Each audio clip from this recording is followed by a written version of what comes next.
Ok, maintenant on va passer à la correction de l'exercice 3. Alors, l'exercice 3, qu'est-ce qu'on a? On a deux équations cartésiennes et on vous demande de déterminer un vecteur directeur de chaque droite et dire si cette affirmation est exacte. Donc ça, c'est exactement le même énoncé que finalement que je vous avais donné la semaine dernière. Déterminant. Alors, il y a eu des petites confusions, donc je vais quand même prendre le temps de corriger. Déterminant les vecteurs directeurs. Alors, ouais, pardon. Je vais d'abord faire une première étape. Je vais faire un petit rappel quand même. Un rappel. Pour une équation cartésienne de la forme ax plus by plus c égale à 0, le vecteur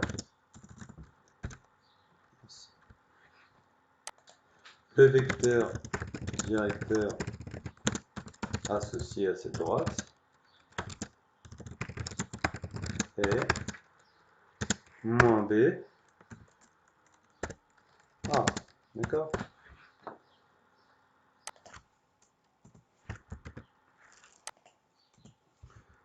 Ok. Donc une fois que c'est dit, il suffit d'identifier correctement les B et les A des droites qui se trouvent au-dessus. Donc déterminons les vecteurs directeurs des deux droites.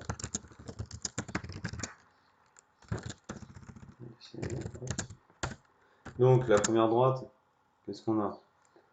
On a A qui est égal à 3, B qui est égal à...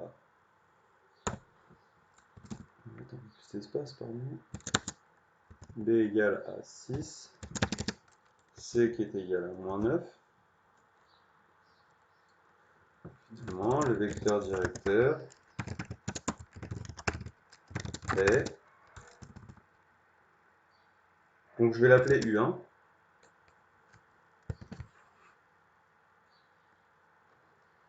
On y va. Donc, je vais mettre ma petite flèche pour indiquer que c'est un vecteur.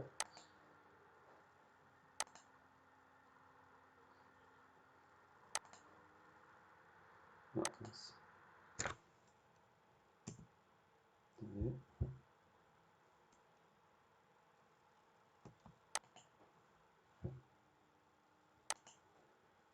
Décidément, ça lag un petit peu aujourd'hui.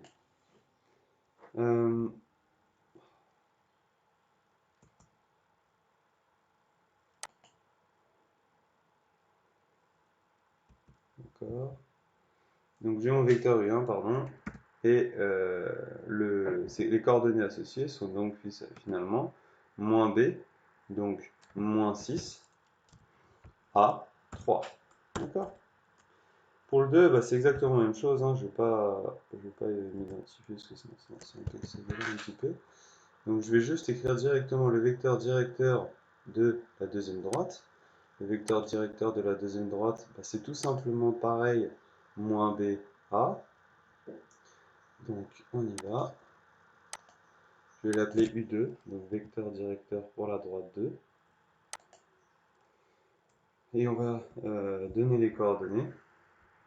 Donc les coordonnées vont être, sachant que le b vaut moins 1, l'abscisse vaut donc moins b, donc 1.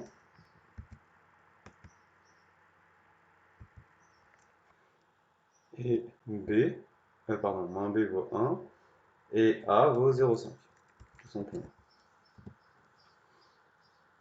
Voilà. Maintenant, ce qu'on va faire, c'est, pour vérifier si les deux vecteurs directeurs sont collinéaires, on va tout simplement calculer le déterminant.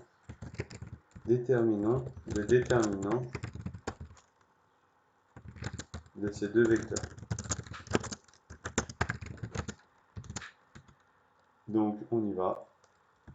Tête 2. Donc là, je vais mettre U1, virgule, U2, U2, voilà, égale. J'écris ça sous forme matricielle, hein. C'est un peu complet, mais il faut s'habituer. Voilà. Je vais essayer de vous habituer à toutes les notations, hein. Donc U2, pardon, Hop. Voilà. Donc on y va. On rentre les coordonnées. Donc j'ai moins 6, 3, puis j'ai 1, 0, 5. Voilà. Et puis pour calculer le déterminant, c'est un simple produit en croix. Alors là, attention, il y a eu des erreurs sur ce calcul, hein, malheureusement. Moins 6 fois 0,5. Bon, là, pas de surprise. Ça fait la moitié de 6, hein, de moins 6. Donc ça fait moins 3. Moins 3 fois 1.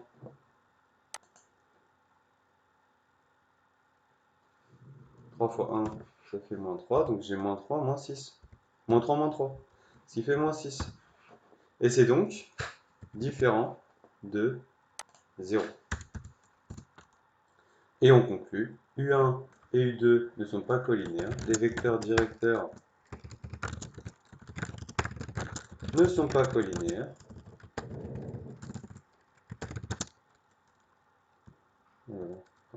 Collinéaires. Les vecteurs directeurs ne sont pas collinéaires. Donc les droites ne sont pas parallèles.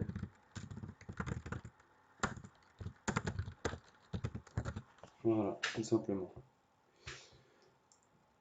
Alors pour l'exercice 4, en fait c'était très simple. Vous êtes un peu... bon, tant mieux, hein, vous avez passé pas mal de temps dessus, mais regardons la question. On a représenté graphiquement dans un repère orthonormé les deux équations d'un système. Que peut-on dire sur ce système? Vous vous souvenez, le système, le principe, c'est donc lorsque vous avez une accolade et deux équations, pour résoudre, vous pouvez les résoudre graphiquement ou par substitution, ou par composition, etc. Bref. On avait travaillé dessus. Là, la question, elle est un peu posée de façon un peu différente, c'est-à-dire que vous avez une représentation, mais vous n'avez pas le système sous les yeux. Jusqu'à présent, vous, tous les systèmes sur lesquels on a travaillé, en faisant la méthode donc, par substitution ou graphiquement, vous avez vu qu'on trouvait une solution. C'est-à-dire que graphiquement, par exemple, on cherchait les coordonnées d'intersection des deux droites et on trouvait en fait les solutions du système. Ou encore, on remplaçait le y dans la deuxième ligne et on trouvait le y et puis le x et du coup on trouvait les coordonnées.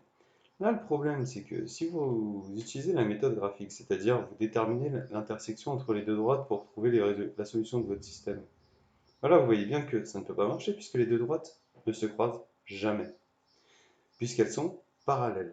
On peut le démontrer, effectivement, il y en a qui sont donnés la peine, c'est très bien, hein. Vous pouvez calculer le coefficient directeur de chacune des deux droites et montrer que les coefficients des directeurs sont égaux et donc qu'elles sont strictement parallèles. Ok, pas de problème. Maintenant, que peut-on dire de ce système? Eh bien, ce système, puisque les droites ne se croisent jamais, il n'y a pas d'intersection, et donc il n'y a pas, ce système n'a pas de solution. C'est tout ce que je voulais vous dire. Puisque les deux droites sont strictement parallèles.